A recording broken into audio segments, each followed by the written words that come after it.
When you do your books on Lincoln, certainly the two volume, you've been to numerous Lincoln sites. What does that do for you? How do you understand Lincoln and his times a bit more being there? Yes, yes, and one of the most important Lincoln sites, of course, is the Lincoln home in Springfield. But in a way, it's very moving to be there. But it's also somewhat misrepresentative.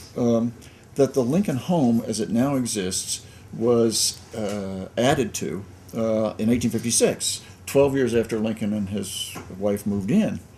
And for the first 12 years of their marriage, they lived in a house that was much smaller. And I think it's important to try to imagine that whole family in a relatively cramped space. And I've been trying to get people in Springfield to put on the lot next door to the Lincoln home a recreation of what the home probably looked like at the time. But in general, when you visit, for example, when I first visited the Knob Creek farm, the second farm that the Lincoln family lived in when Lincoln was a little kid, I was terribly impressed because 5 people were living in this tiny cabin, and it was furnished. It's not like the birth cabin, which is encased in that little Greek temple in Kentucky. But I was trying to think, there's a spinning wheel, there's a table, there's benches, and 5 people lived in this little cramped space. And trying to imagine what Lincoln's childhood was like by being in that was very dramatic. It had helped enhance my understanding of his early years. Now, many of these sites have been shown before. I'm just going to show this very quickly. Bernard Wall did innumerable etchings like this, and showing the various sites where Lincoln was, not so much landscape like you have in here, but also all the sites you do have are found, buildings, etc., are found in here as well. Another book that started doing this back in the 30s was Abraham Lincoln Traveled This Way, this wonderful dust jacket. In fact, I think I'll show. Oh, I can't do that. So here is the front, and just to see the rear. But what I really wanted to show in this is that he had a photograph of the Rock Creek Spring. Sinking spring, yeah. Sinking spring. And here is what it looked like in black and white back then. Mm-hmm. And what I'm going to do is juxtapose this with your photograph. You've all taken this in. And now let's see what your photograph has done. Yeah.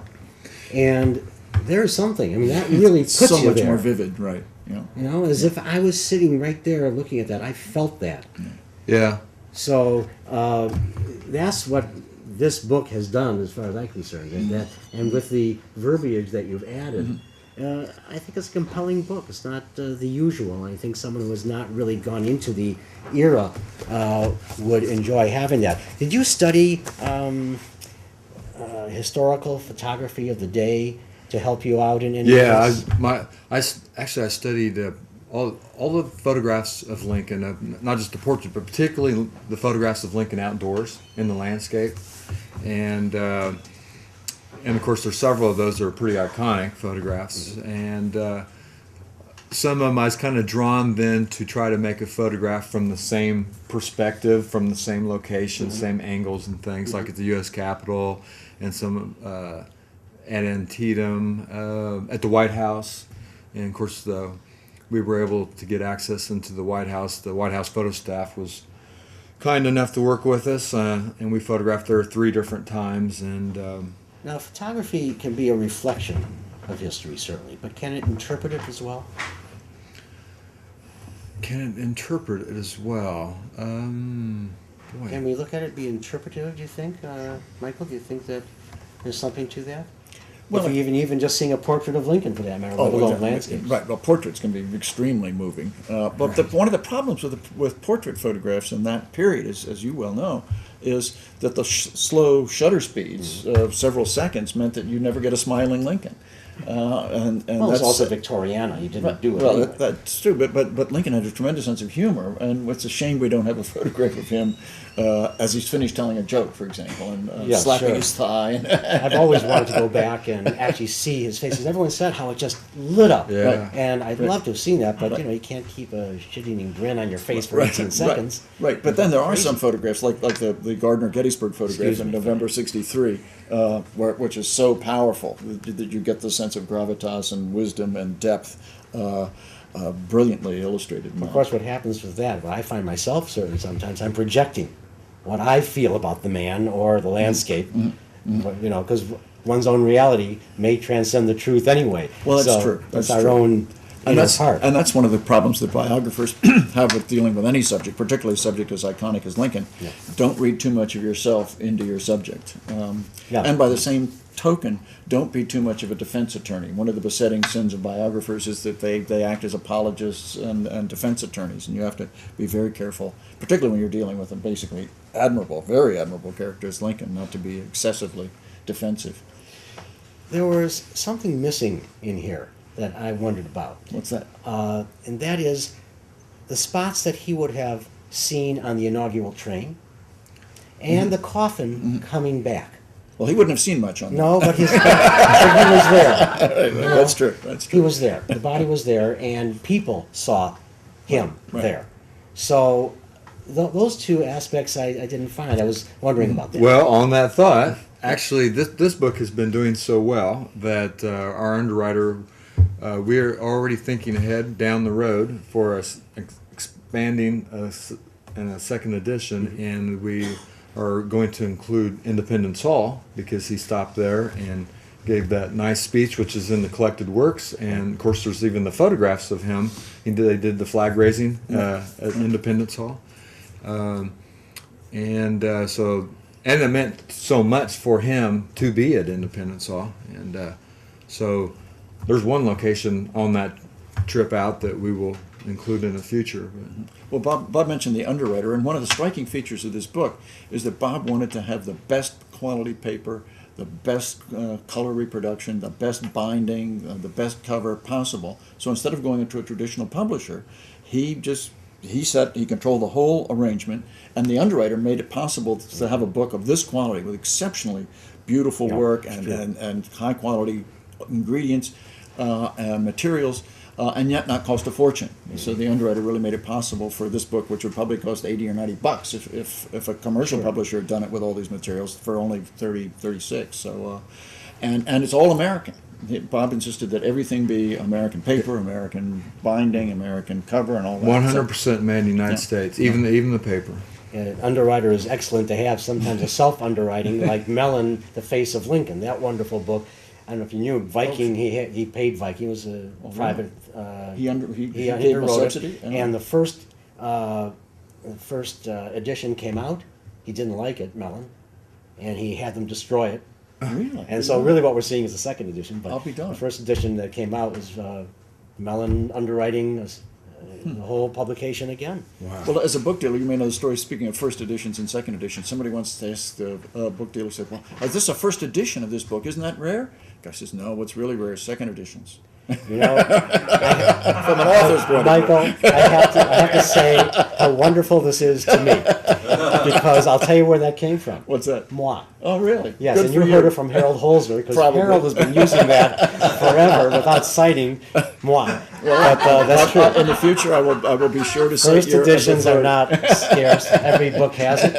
Second editions, Right. different That's sort of something else, sort of thing. There are also numbers of places, of course, where Lincoln was that the building ain't there anymore. Yeah. Matthew Brady's studio is an example of that, and other places. How do you deal with that? Well, right here in the city is a perfect example of that in Chicago. He spent a lot of time here and went to a lot of places. But then the Great Fire, 1871, took everything out, or almost everything. Because as we dug into it, then we discovered that the St. James Church, now the St. James Cathedral, still stands. And of course the fire actually did burn it, it gutted it, but then it left all the exterior walls, and they rebuilt it. And of course it was one of the last places that he visited in Chicago. He was actually already president-elect, and he came up here to meet Hamlin to discuss cabinet positions, and he went to service there. So we had to include it. And So Maybe that's something to include in this supplemental. The next volume is that you can see what's there today and McDonald's or whatever, but this is where Lincoln saw that or was in there, whatever. back to some, if to take a step back to a previous question, I wanted to. You actually mentioned, we were talking about Lincoln's experiences. What can people learn from visiting sites? And two good examples I think is like New Salem. I love New Salem. And you really get a sense, especially go there in the winter sometime. Right, when the snow is deep and it's really cold, and try to imagine what those frontier folk were enduring. You really get a sense of what life was really like then, and then you think of all his life prior to that point in Indiana and Kentucky. I mean, I think we have it pretty good now compared to what they did.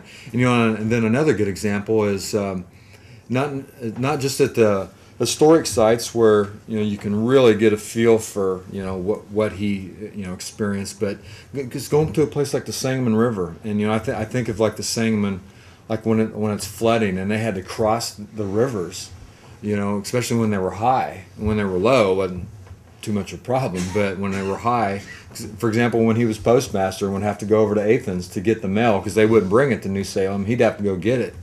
And he'd have to cross those flooding rivers, and as he traveled the circuit, he would have to cross these swollen streams, regularly. So it was pretty dangerous, actually. Different world positively, and not that long ago. Right, and one of the things apropos of what you can learn by visiting these sites, if you go to Kentucky and Indiana, where Lincoln spent his first 21 years, you can see the kind of hard scrabble terrain. This is not prosperous central Illinois farm country that Lincoln was growing up in. This is pretty hard scrabble, low yield. And one of the things that I try to emphasize in my biography is that the tales of Lincoln's poverty are all true. We have an enormous number of testimonies about how most people on the frontier were poor, but the Lincolns were really poor. And when you actually see the farm sites at Sinking Spring and Knob Creek, and then in Southwest Indiana, it drives home that impression that you get from the printed documents. Carol, I'm not sure where Carol is writing from, but she asked a question about his life in Macon County. He was there for a year. Today's a state park. She says here the second least visited state park in Illinois. But he was there from March of 1830 to March of 1831, just before the Black Hawk War. What sort of a site is this? What are your thoughts about that site? Lincoln Trail Homestead State Memorial, and I'm glad she brought it up. We've talked about it a lot the last couple of days. He wasn't there that long, but what an experience! Talk about a hard, difficult experience. The whole Lincoln family, that the winter of the deep snow, 1830, 1831, and I have visited there many times. I know it is probably.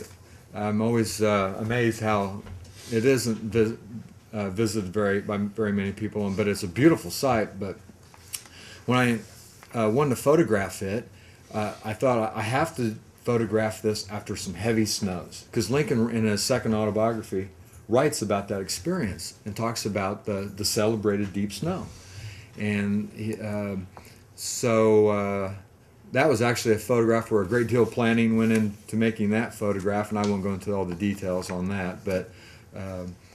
Then also he went on to write about when he left his family at that site by canoe, and then headed off and wound up at New Salem. And he says he left around March 1st, so I wanted to photograph it in early spring, and which we did. And I think that's a remarkable location. Everybody needs to visit there, and it's a really underappreciated location. Yeah, it's early on for Lincoln, certainly, and before even the Black Hawk War. So it's a beautiful site too. The big bluff over the Sangamon River.